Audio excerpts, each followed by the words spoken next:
My name is Paul Andrews, and this is my story of how my wife's personal hygiene destroyed our marriage and family. My now ex-wife's name is Sarah Ridgway Andrews. We met on a blind date arranged by mutual friends. She had just graduated from college and was working at First United National Bank. Her degree in business management qualified her for entry into the associate management program. I had just started working at Allied Accounting and was new in town, so one of my co-workers, Steve, set us up on a double date. Steve and Brenda had been dating for about 6 months, and they decided that Sarah and I would have common interests. Nothing beats the excitement of an evening when an accountant and a business intern go on their first blind date. It was very obvious that we had one thing in common. We had no intention of having sex that evening. I would rather have this average-looking blonde woman rub her body against me. But this did not happen, as she behaved very warily, afraid of my touch. If she had curves, she certainly hid them behind a heavy sweater, long skirt, and jacket. We had a stimulating conversation about our career expectations. We both expressed our dreams for the future. Surprisingly, they turned out to be very similar. We both came from middle-income families living in smaller communities than our current big city. I wanted to become an entrepreneur and use my accounting education to be able to differentiate between a good deal and a good deal. She wanted to have a stable life while climbing the corporate ladder, constantly moving up, with the exception of 2 or 3 times when she went on maternity leave to have children. This gave me some confidence that one day someone would have sex with her, maybe even more than 2 or 3 times. The evening ended with me walking her to her apartment, where she quickly hugged me without passion and thanked me for the evening. It was better than drinking beer alone in his small apartment. On Monday, Steve came into my office and greeted me. I commented it like this: "You must have really relaxed with Brenda on Saturday night to give me a high five?" Steve smiled. "Yes, everything was fine on Saturday evening, but I congratulated you. Sarah couldn't stop talking about you to Brenda.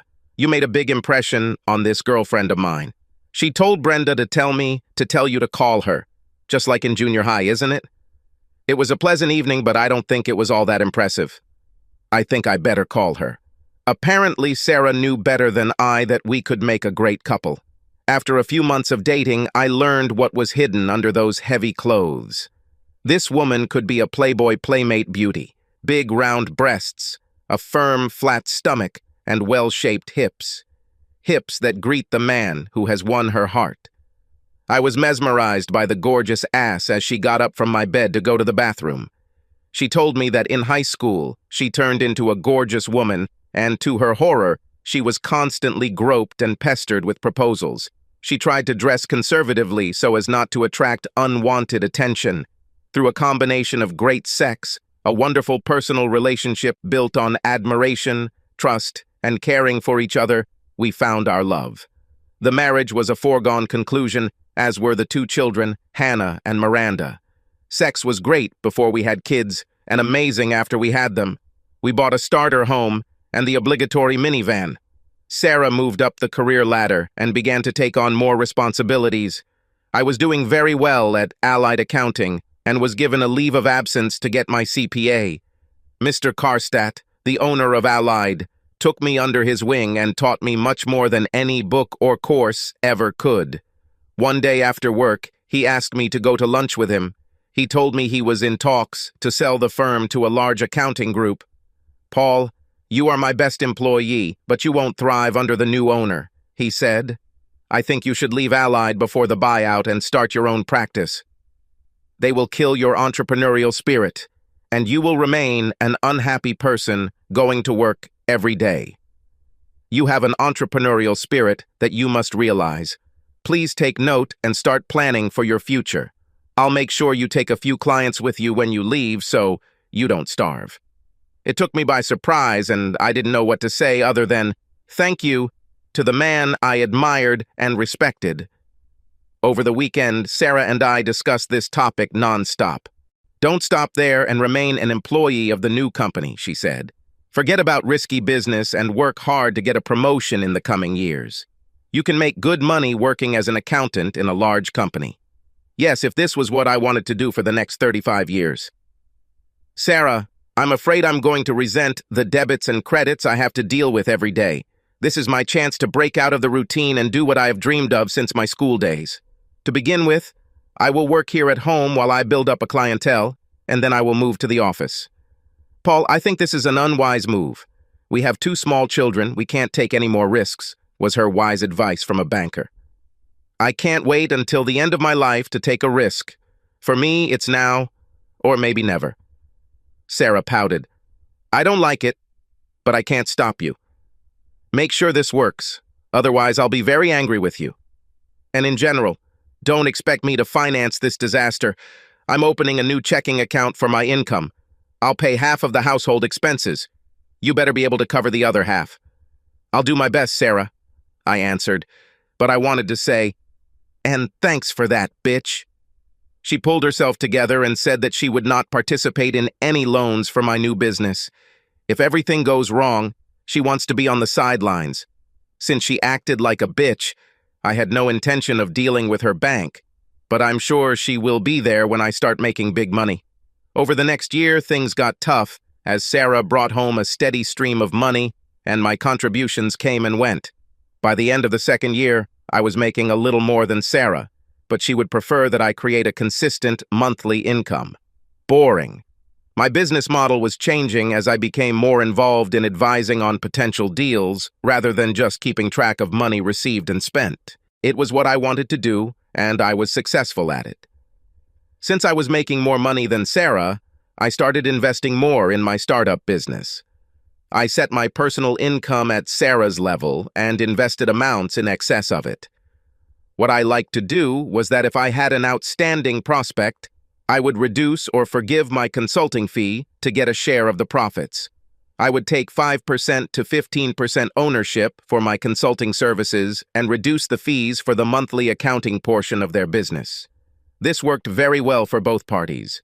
This reduced the required startup capital for potential clients and gave them the opportunity to receive my informed analysis and recommendations at any time. It was impossible to audit the company because I was an investor, but this suited me quite well. The increase in the company's value was much greater than the accounting fees I lost.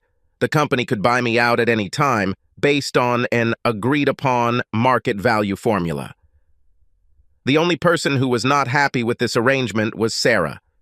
She really didn't like the fact that I was investing in startups, so I stopped telling her about it.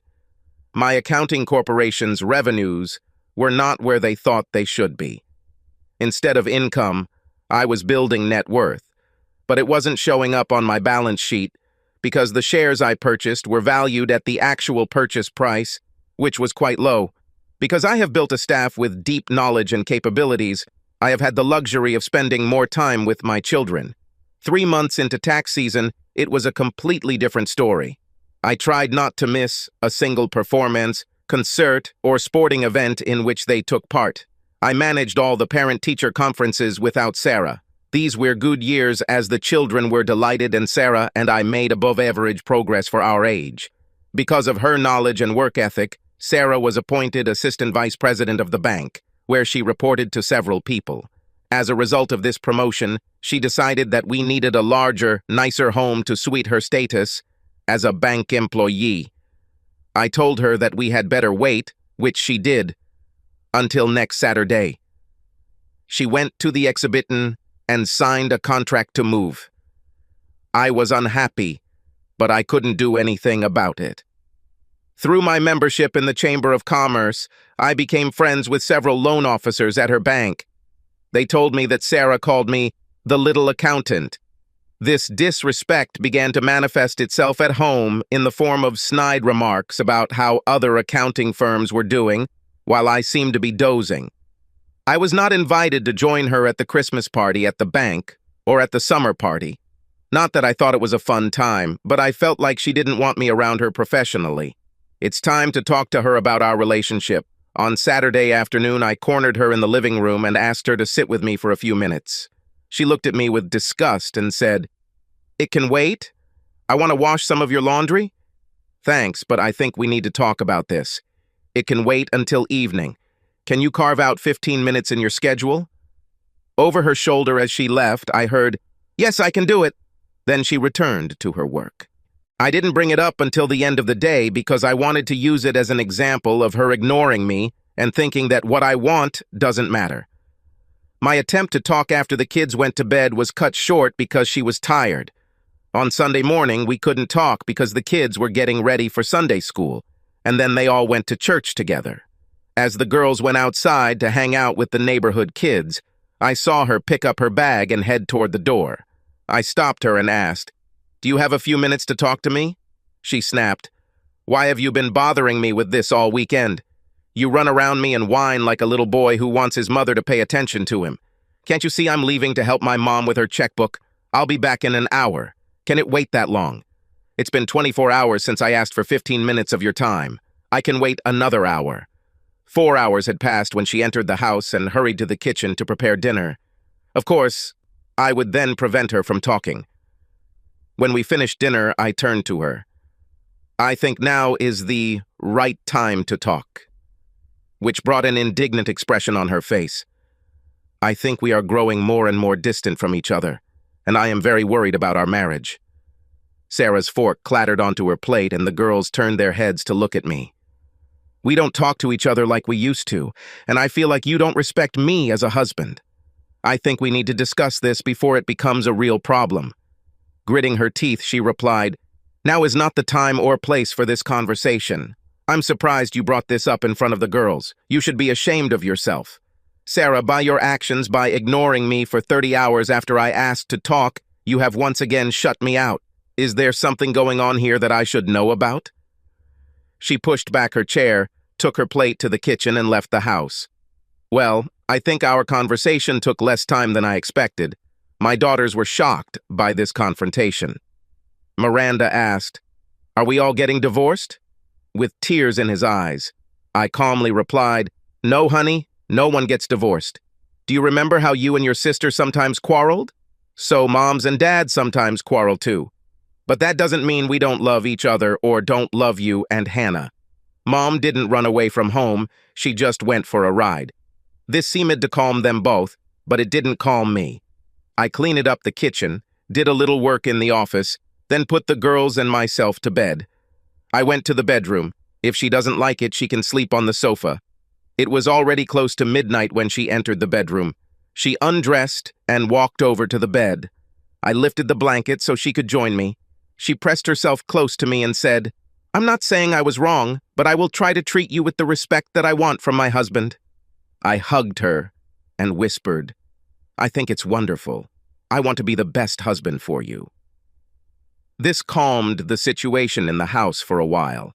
A few years later, she was named Vice President of Regulatory Compliance, which meant studying and ensuring the bank's compliance with the rules and regulations of the FDIC, the Federal Reserve, and the Comptroller of the Currency. She had the perfect philosophy for the role. In her opinion, no action could be taken that was not specifically approved by the appropriate governing body. This is completely the opposite of my philosophy. As long as there is no rule against it, everything is legal. Can there be any doubt that this caused discord in our family? It's good that she didn't know about my investments. They were legal, but fiscal officials like her didn't approve of them. Around this time, she started going to bachelorette parties on Tuesdays. The longer she attended these events, the later she returned home. The children were already 16 and 14 years old, so they did not need a nanny, but they needed parental control and participation. I was always there for them. One Tuesday evening, I heard swearing coming from the master bathroom and went upstairs to see what happened. She stood at the sink and shouted, "Damn, damn, damn. What's the matter?" She growled as if I had left shit in the sink. "My damn wedding ring fell into the sink. Do you think you have a chance to save him, or should I call a plumber?" I really didn't like the hints about my abilities. Looking under the sink, I said, "If it's left in the siphon, I'll take it out. It'll only take a minute." And again, in an accusatory tone, as if I had dropped the ring, she replied, "Don't worry, I won't need it today anyway." Wow, I thought, you're going on a date, but you don't need wedding rings. This alarmed me. and I urgently needed additional information. I understood that with the current bitchy attitude, it is better to remain silent but be vigilant. Taking a quick look at her, I saw that she had retired to the bedroom and was putting on a sexy thong. Lingerie I've never seen before. She tried to avoid me looking at the way she dressed. "Girls' night out? Just like any other Tuesday. Don't you remember?" she snapped. Feeling like I wasn't getting anywhere, I went to the garage to get some pliers to remove the siphon. She slipped out of the house without saying a word. Since the drain was on her half of the double sink, I had to move a bunch of her stuff under the sink before I could get to the trap. I was surprised when I saw an ordinary brown toilet paper box. I was even more surprised when, looking inside, I saw a set for enema and douching. What the hell? If anything, she constantly complained of irritable bowel syndrome and diarrhea. Although I thought it was irritable bitch syndrome. Since when did she need to douche? As I sorted through the contents, I discovered that the enema nozzle was wet. This is serious. It's probably true. The husband is always the last to know about it. But what do I actually know right now? Who knows? When working on a new business plan, I always tried to find out absolutely everything I could about the company, both good and bad. That's exactly what I'll do. I'll start my research right now. Not quite yet, since I still needed to crawl under the sink to find her damn ring. Maybe she'll need it, maybe she won't. Time will show. I took a pencil and marked it on the floor where the brown box stood. I wanted to see if it would be moved within the next week. I also took a photo of a couple of the items to see if she put the set back in the box the same way I put it. She returned home around midnight, undressed, closed the bathroom door, and began to shower. I tried to pretend that I was sleeping, but if she touched my chest, she would find that my heart was beating like crazy. She flopped into bed hard enough that I felt like I had to act like I'd just woken up. Then I heard her giggle lightly. The next morning, I got up early, mainly because I couldn't sleep. I took the precaution of closing the bathroom door before taking a shower. True, I wanted to check the brown box, and, of course, the box was moved. The douche tip was still wet, and the box was an inch off my line. Enema before a night walk and douching on the way to bed. Someone is having serious sex. Using a Ziploc bag, I carefully removed her smelly thong and sent it off to be tested for biological substances. Since I was an accountant, I was very familiar with what happens to the distribution of property in a divorce. I have conducted many assessments for husbands and wives in divorce. Sarah will have the house until the girls go to college, and I will pay child support for them, and won't be able to be with them as often as I am now. I probably won't pay child support to Sarah if my investment doesn't count. She thinks they're worthless, just like I do. I wasn't going to pay for a house where she could have fun with another guy while my girls were left unattended. This shouldn't have happened. Now that I had the information I needed, I began to create a plan of action. The key point for me was maintaining custody of my girls. I can always make money, I proved it. I have proven that I am a good father. Now I need to prove that she is a bad mother. Poison came to mind, not chemical, but emotional. Sarah is a perfectionist and expects excellence from her employees and family. When something goes wrong, it drives her crazy. The simplest problems become huge for her. When she loses her temper, she becomes mean to her employees, me and the children. I use her poison to alienate my children so they will want to stay with me after the divorce. Then the house and girls will remain with me. Quietly, I slipped over to her alarm clock and turned it off. She hates people who are late for work. After her late and obviously busy night, she might have liked to sleep a little longer. The children came for breakfast, asked where Mom was, and I told them that she had arrived late and would probably sleep a little longer. They understood, since they liked to sleep when they could. After watching the conversations she had on her cell phone late into the night, I pulled up the playlist of her videos and pressed play on mute. Hopefully, by the time she gets up, the cell phone will be dead. She has a meeting with her staff on Wednesday morning, which she says is very important. An hour later, I hear a scream and my name. It turns out that it was my fault that she overslept after having sex with some guy late last night. I took the opportunity to hide from her screams by going into the garage. One of the tires had let out enough air to trigger the instrument warning light on her Lexus. She hates it when an alert blocks her screen. She'll go crazy if she stares at this screen all the way to work. Hannah and Miranda did not escape her wrath. She rushed around the house trying to get dressed, do her hair, and put on makeup at the same time. While in the garage, I changed the door setting to lock so that it couldn't open the roller door. As would be expected when leaving the garage, she touched the opening mechanism and did not notice that the door did not rise. She slammed backwards into the garage door, crushing the two bottom panels. The three of us walked to the door and saw, but did not hear, a screaming woman hitting the steering wheel. As she moved the Lexus forward, I straightened the panels and lifted the door, creating a terrible squeak. Sarah roared out of the garage, narrowly missing a mailbox. This will be more fun than I thought. I wonder what she will do when she tries to call the office with a dead cell phone. The less I hear about her, the better. I hugged Hannah and Miranda and told them, "Mom is a little stressed right now. She'll be better when she gets home tonight. She still loves you, but not so much me." After that, all three of us laughed. The alarm clock in our bedroom was now set to maximum volume. I let her make sure the alarm was on. Unlike my wife, I came to work on time this morning. My employees always know it's a good day when I walk in the door whistling. My good mood continued until 10 a.m., when my cell phone vibrated so loudly that it almost fell off the table. I thought, gee, I guess it's my dear wife calling. "Good morning, my dear." That was all I had time to say before the foul language started. A shrill voice came from the phone. "You should get your ass over here and fix my tire." I almost died driving this dangerous car. If you had let me take the Mercedes I wanted, we wouldn't have this problem. "Now, fix it," I said casually. "You have AAA insurance. All you have to do is call them and they'll take care of it."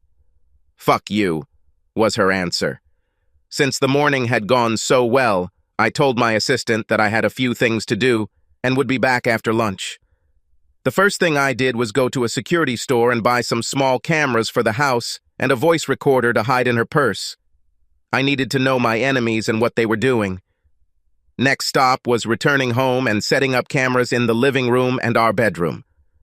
I made the panels in the garage usable, but they weren't pretty. They shouted, "Some stupid bitch back it into us," so that all the neighbors could see and grin. When I returned to work, I went through all my personal banking and investment files.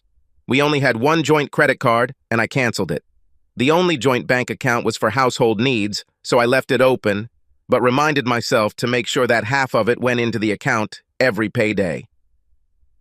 As usual, I got home before Sarah and was preparing dinner when I heard the garage door creak and groan as it opened. The FBI couldn't have knocked down the door any harder than Sarah did. Both girls, sitting at the kitchen table, screamed. The witch came up to me very menacingly and said, "I've never had such a shitty day.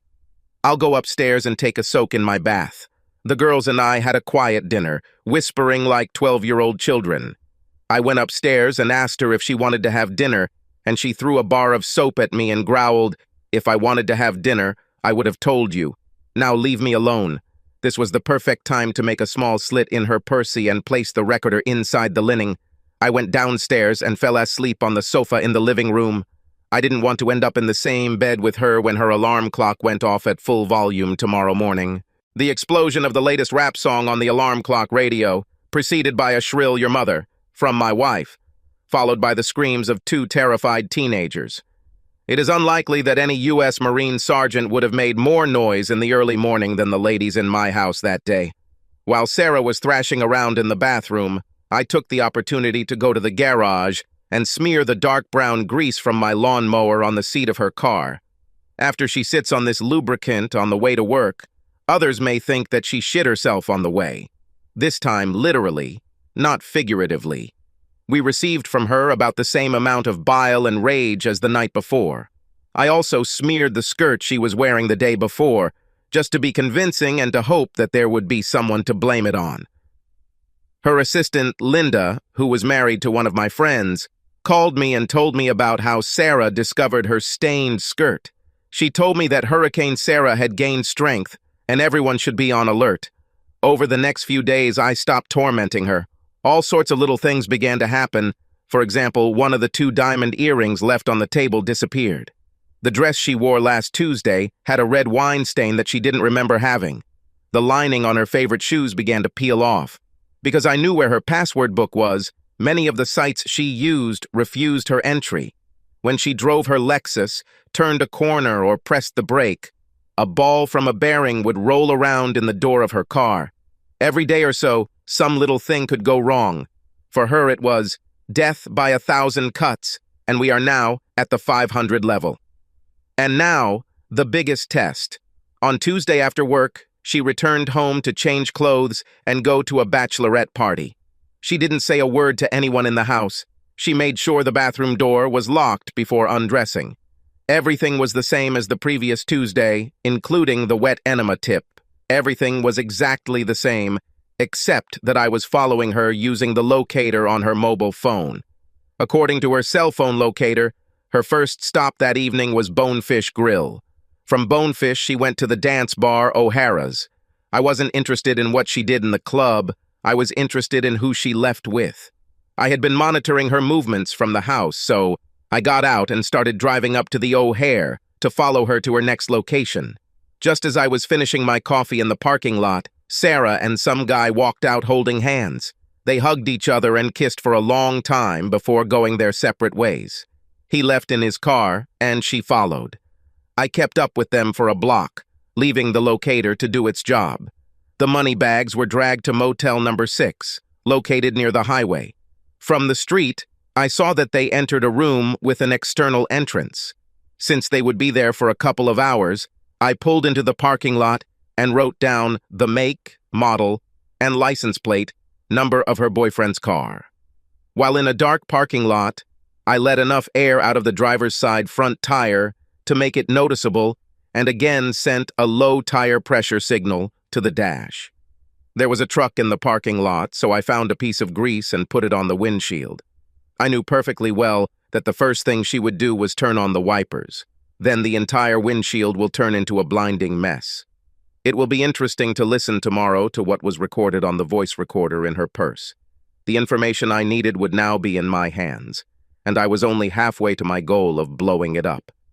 After 1 o'clock in the morning, she entered the bedroom, undressed, and went into the bathroom, slamming the door. It was probably time for her to shower and douche. She didn't touch her alarm clock or phone that night. I wanted these events to appear random. A couple of hours later, when she was already snoring, I crawled out of bed and took the recorder out of her purse. I loaded it into my laptop, charged it, and put it in her purse. The next morning, when Sarah and the girls were not at home, I listened to the recording. It was noisy at dinner and at the club, but the voice recorder was quite effective at capturing the activity at Motel 6. I found out that her boyfriend's name was Keith, and that they both enjoyed each other. I also learned that they partied every Tuesday night and spent every other Thursday at the Hyatt during business hours. It was Sarah's turn to book a room at the Hyatt, and they laughed at the conservative bank president for his unknowing complicity. They used their corporate cards to pay for luxury sex at the Hyatt. Since the bank's main office was located near the Hyatt, they often used its services to meet with bank employees from other cities. "So when are you planning to divorce your little accountant husband?" "Right after my daughter Miranda leaves for college. I love my girls, but I wouldn't want to spend the best years of my life chasing soccer balls with them. He is the best mom in the world, and I'm glad he does it. I have more time to spend here with you. I don't know why, but I just can't be around him anymore. I tried everything to make him more successful, but he just wants to be an ordinary guy with no goals. He's just wasting his life. If you don't like him that much, why don't you divorce him right now? Make him pay alimony and spend more time with me." Giggling, she said, "If I got divorced and received alimony, I would still have to pay for childcare, a maid, and a cook. Now my weakling does it for free and brings money into our joint account. I don't have to pay as many household expenses, plus I can hide a significant portion of my salary somewhere where he won't be able to find it in the divorce. I use it for household expenses while building my secret stash. Speaking of divorcee, when are you going to pull the trigger on your frigid wife? That date, my dear, is carved in stone. Her father required me to sign a prenup before our marriage. I signed only when we added a validity period of 20 years. 3 more years and I'll get 50% of her multi-million-dollar stock portfolio. Laughing, she said, "You see, the timing is perfect. Your prenuptial agreement ends around the time Miranda goes to college. Then we can both leave." After hearing this conversation, I could not believe that there were such selfish and treacherous people like them on Earth. You know what? They deserve each other. They will have a terrible time together as they both try to deceive each other sexually and financially. They were worried about their safety. They alternated weeks, booking a room at the Hyatt Hotel so that neither of them rented a room more than once a month. Before leaving, she checks all tires and that the garage door is open. However, her vile and disrespectful behavior was still obvious to both me and the girls. As expected, the report showed that traces of biological origin were found on those thongs. Now I had enough evidence to go to a lawyer and start filing the divorce papers.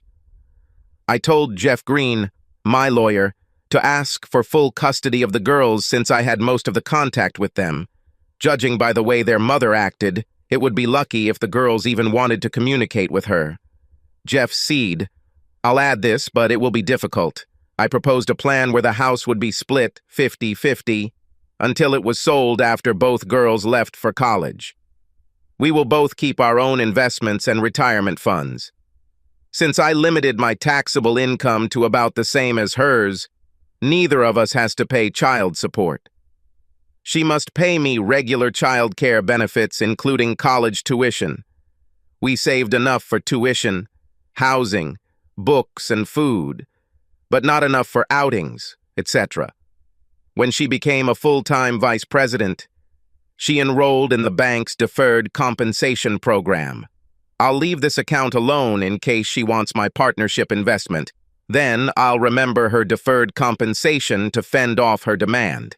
In preparation for my divorce, I began removing important things from the house and putting them into storage. I also backed up my computer every day to an external hard drive, keeping it separate from the computer. I planned to keep the house, but I didn't know how violent Sarah would be when she received the summons. On the recommendation of my lawyer, I hired a private investigator to find out who Keith was and where he worked. To speed up the search, I gave him the information I had about the license plate number. Every year at the end of the third quarter of the financial year, the bank begins the process of drawing up a budget for the next year. All employees fill out questionnaires, and each department must re-evaluate its work and budget. At the end of this process, the senior management team hosts a formal dinner program dance at the Hyatt Hotel. It's a tuxedo and evening gown event for senior executives and their spouses, with many of those in attendance booking a room at the Hyatt Hotel. Sarah told me about this event many years ago, but by the time she became a member of this group, I had been deemed unworthy. She constantly reminded me about this event, and if I had been more successful, I might have been able to participate in it next year. She thought it would motivate me, but I didn't care. I was tired of these people. Almost daily, I searched her closets and drawers for other information about her infidelity. A week before the celebration, I found a new shoebox that had been pushed into the farthest corner of her closet. I always started looking there, in the depths of a closet or drawer. It was a pair of very fashionable Jimmy Choo evening shoes. There was no receipt, so I used Google and got slapped. These shoes cost over $1,000. Since the meeting was in a few days, I had to think about how to counter this. Replacing the Choo shoes with an old beat-up pair of yard boots or a pair of Crocs came to mind. Instead, I took the shoes into the shop, placed the heel in a bench vise, and very carefully turned the tall, narrow heel to the side a few degrees. The shoes were re-wrapped and placed in exactly the same place. After I found her brown box, I received a lesson in how to handle delicate items. The day before the celebration, the investigator called me and asked me to come to his office, as he had some information. After sitting me down, he told me that her lover was Keith Miller, a senior loan officer at the bank where Sarah worked. I thought, It could have a serious impact on their careers. They don't report to each other, but her main responsibility is to make sure the credit department is compliant with rules and regulations. And that's on top of the no sexual relations policy between employees. They're on thin ice. Great information, I told him. And could you set up some cameras at the senior management meeting at the Hyatt on Friday night? He already had a photograph of Sarah, and I asked him to film her walking and dancing. We were both happy. He received another check, and I received truly reliable information to consummate our marriage. The movie I saw on Friday night was absolutely hilarious. So much so that the detective was laughing the whole time we were watching it. She walked like she was drunk.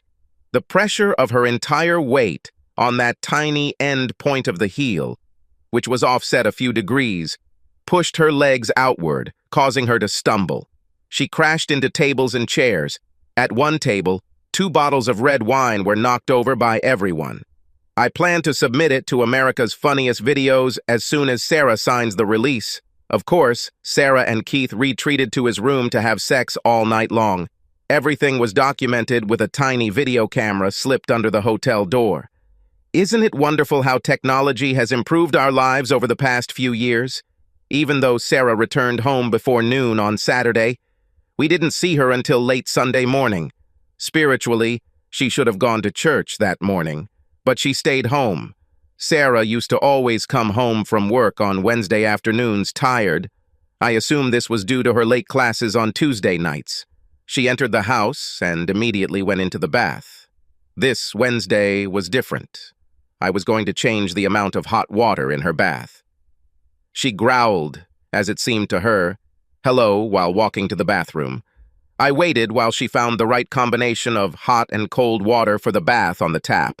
I heard the sink start working, realized that she was washing, and went into the utility room. In our house, separate water lines are connected to each faucet, and there is a manifold on the wall that regulates the amount of water in each line.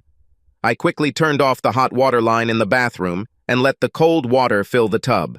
As soon as I heard the water stop flowing into the tub, I turned the hot water valve back on. Terrible sound of your mother came from the lips of my beloved wife as she slipped into the cold water bath. Of course, the bubbles made the water slippery, and she floundered, trying to grab onto something to pull herself out of the cool water. When I rushed into the bathroom to help her, she ripped the towel rack completely off the wall in an attempt to get out. I had to crawl under the cold water again. It was the hardest thing I could do not to laugh out loud. Finally, I pulled it out, cursing, slipping, trembling, and drenched in water. Of course, she slapped me because she didn't have hot water. Howling, both girls ran into the bathroom and saw their naked mother having another fit. She then lashed out at her daughters. "It's all your fault. You've used up all the hot water. Because of you, I couldn't get the relaxation I needed so much. Damn you." She stomped into the bedroom to get dressed, and the girls burst into tears. They rushed to her to tell her that they had not used hot water, but she shouted at them, "Shut up. I don't want to listen to lame excuses. Get out of my sight," which they did, running away crying. It's worse than I thought. I didn't think she would rush at them. For me, yes, but not for them. I made a real mistake in thinking about where her anger would go. Then she turned to me. "What the hell are you looking at? Goat. Fix my bathtub. Do you think you can do at least one simple thing in my house?" I led her to the bathtub and turned the hot water back on. She was very hot. I took her hand, sprinkled hot water on her, and said, "You have a lot of hot water." I looked at her for a few seconds without saying anything, and then went to dinner with the girls somewhere else. Fuck the dinner I was cooking. The girls were sobbing, and I stopped the car a few blocks away to console them. I told them, "I'm really sorry you had to listen to that tirade. You don't deserve this. You are wonderful children, and I am very proud of you. Please forgive your mother for her actions, and forgive me for allowing this to happen. Forgive me for this." This seemed to calm them down, and reminded me that I had to be careful how I separated the 3 of us from Sarah. It was too much fun, torturing her. By the time we made it back to the house, it was time to go to bed. I left the kitchen utensils in place and lay down on the sofa in the living room. In the middle of the night, I felt a presence, as if something evil was approaching me. And so it happened. Sarah stood and looked at me. Yes, that was the only sound I could make. She just stood there. Finally, she said, "I shouldn't have yelled at the girls like that. It's not their fault. I must have turned the wrong knob." Over the past month, I have been so overwhelmed and upset about so many things. Flat tires, garage doors, faulty evening shoes. Every little thing irritates me to the extreme. I need to get my life back on track. Having said this, she turned and went back upstairs. I think that's all she wanted to tell me. The following week, I received a real gift. One of my investment partners had a 2-bedroom apartment in Breckenridge, Colorado, and wanted to see if I would be interested in renting it. It was the week between Christmas and New Year, and the contract was signed for a year, but the tenants were forced to refuse. So my friend left a deposit and offered to rent me at half price. I told him I would call him back. The girls were despondent after being cursed by their mother.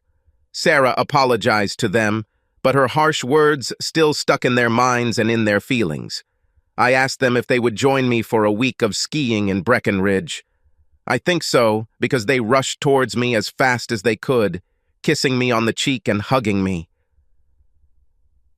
That evening I booked plane tickets to Denver and back for the 4 of us. I was going to give Sarah one last chance to save our marriage by being together as a family. I paid extra to be able to cancel the ticket. Sarah returned home, cleaned herself up, got dressed, and went down to dinner. I asked one of the girls to ask her mother if she would like to join us on a ski trip. They chose Hannah because she couldn't sit still and would have spilled the beans anyway. Hannah said, "Mom, Dad rented a 2-bedroom apartment in Breckenridge between Christmas and New Year. Can you find some time to join us? This will be a lot of fun." Sarah smiled and started to say something, but then she got lost in thought about what I didn't know. Then her eyebrows rose and a smirk appeared on her lips. "I would love to, honey, but it's the end of the year and it's very important for the bank that on December 31st, all the money is accounted for correctly. For this, I must stay in the city. I'm really sorry." I was sorry too.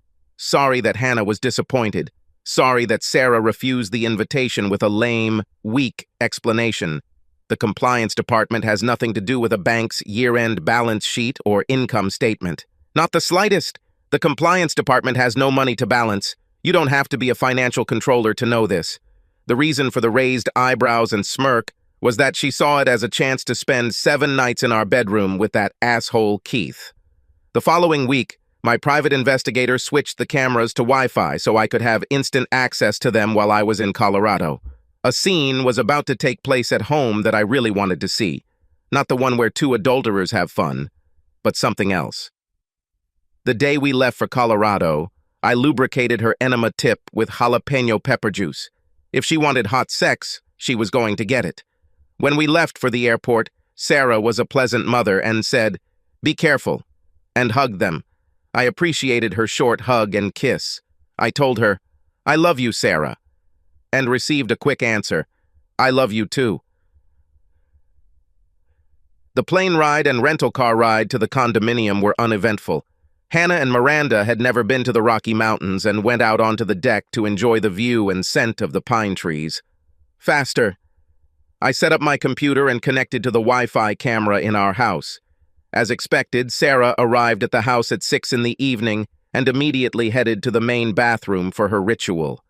I didn't need a camera in the bedroom. I wasn't interested in watching them fuss. I could see the landing, the living room, and the kitchen.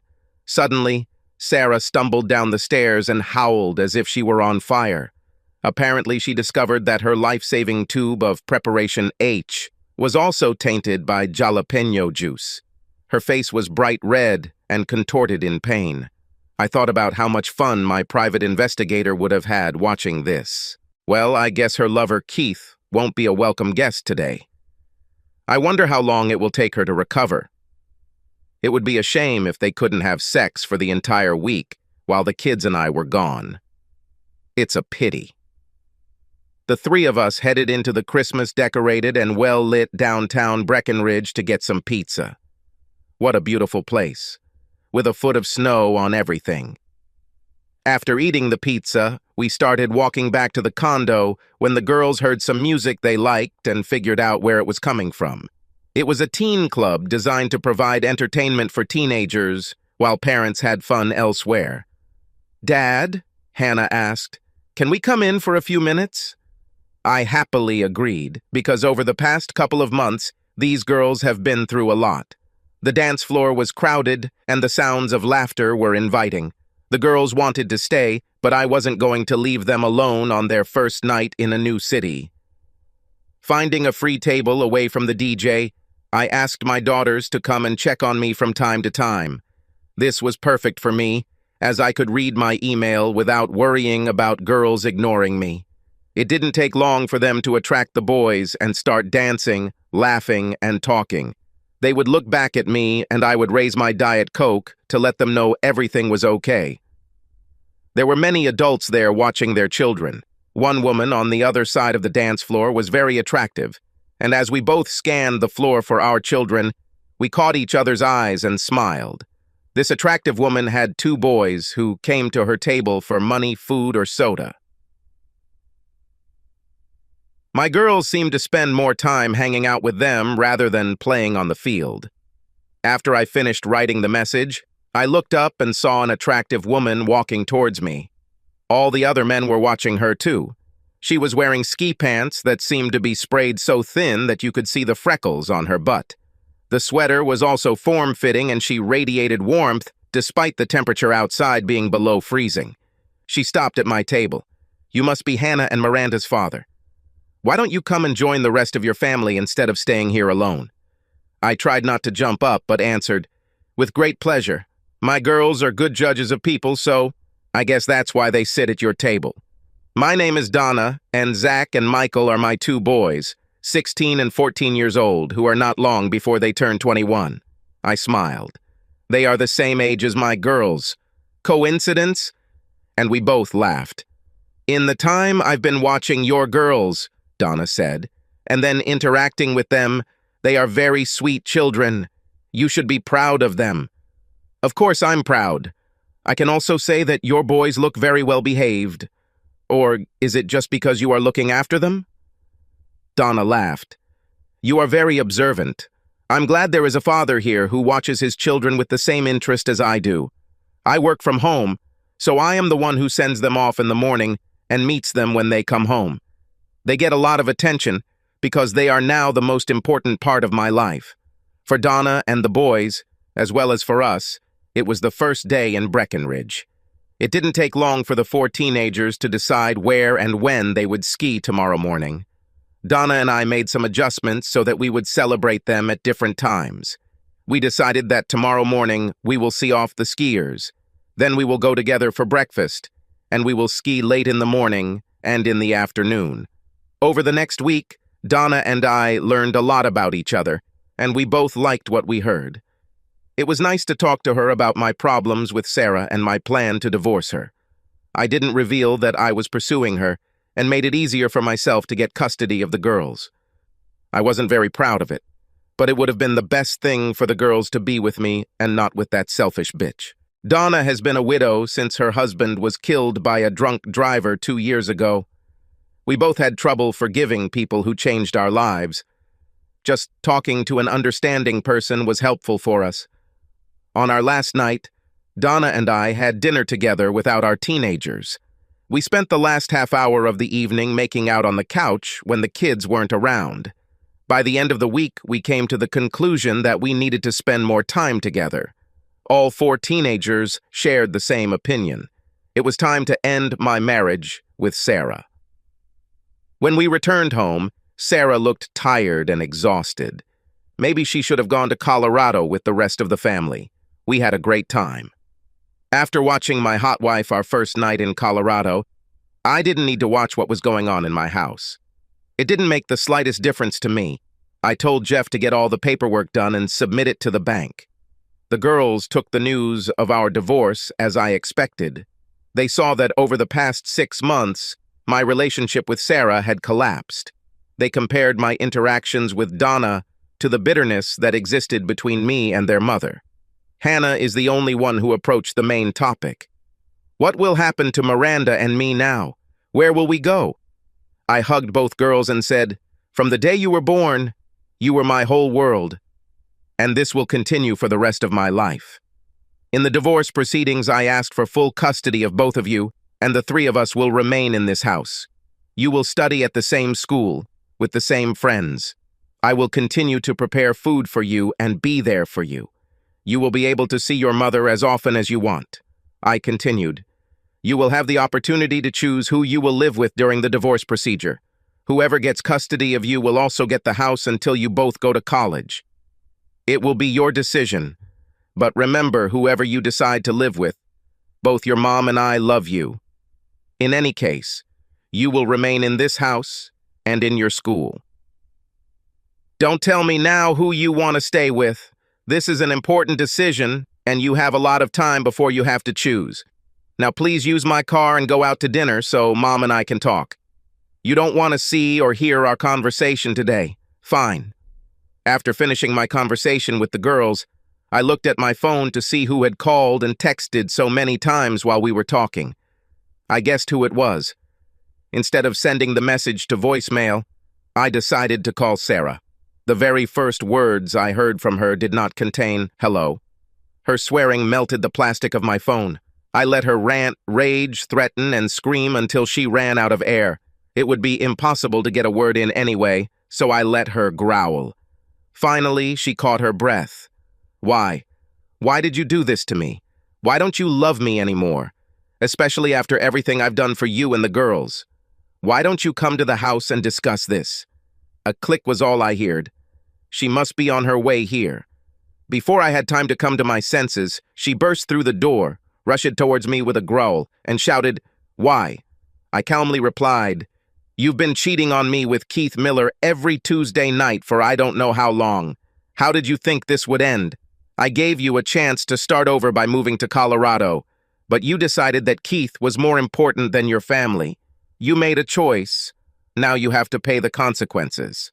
Sarah, you need to move everything you need from home. Move to a hotel while we sort everything out. I won't take your things out into the yard and burn them today. You can see the girls whenever you want. After you check into the hotel, find yourself a lawyer, and find out what I offer in divorce. I think that's fair, but you need to decide what you want to do.